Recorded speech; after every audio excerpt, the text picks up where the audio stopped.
President-elect Donald Trump has just nominated Kash Patel for director of the FBI. Trump made the announcement on Truth Social just moments ago.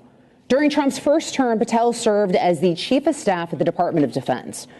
So, Charlie, not too long ago, Donald Trump said that Kash's new book, talking about how he's going to completely eradicate the deep state and also firings at the top ranks of the FBI would sort of be the blueprint for what he would want to do in his new administration.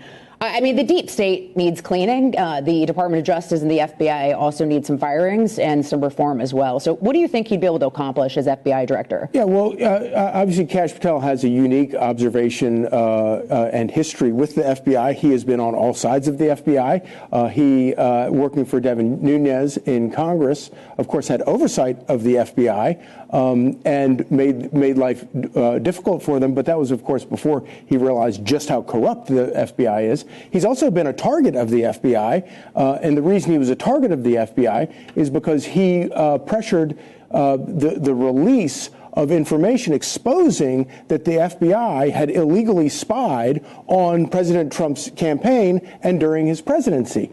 And the idea that this was, only in Washington would this be shocking.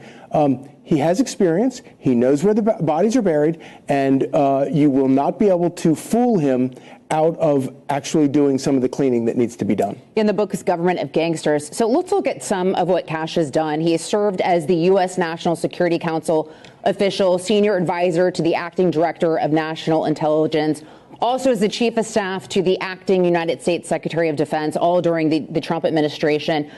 So, Julie, this is someone that Donald Trump trusts.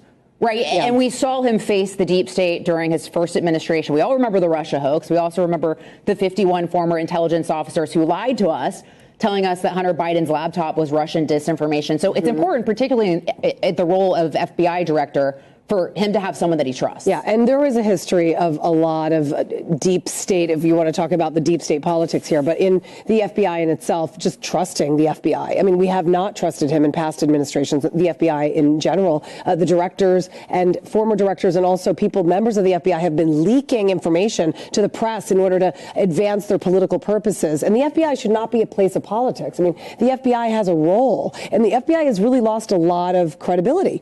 I mean, the FBI does not have credibility. So I think obviously there's going to be backlash. Everyone's going to criticize on the left that Donald Trump has yet once again picked another, conservative who happens to also be a friend, who happens to be an ally. But that's kind of what you need in this White House, because if you don't pick people that you trust, then that's when the leaks happen and that's when the backstabbing happens. And for once, he's got people surrounded by him. And I know that Trump is very much a loyalist and he believes in the people that are loyal to him.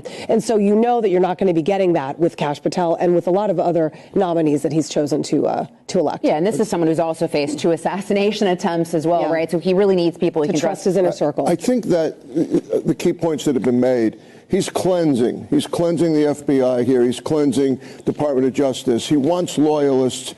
You talk about loyalists. Kash Patel, of course, to add one point here, was the one who said those documents were declassified, period. And he stood up for Trump. He took the Fifth Amendment. That is something Trump remembers. With all the attacks that Trump considers to be politically motivated, Patel stood up for him. Has a great background, got his JD over in the UK, is a very, very smart operator. Has been in the Department of Defense, as was said, Department of Justice. He's highly skilled. Well, and I like, especially as someone who distrusts government to a great degree, I like the fact that Trump's surrounding himself with people who also don't like the government very much as well, and who've also been targets of the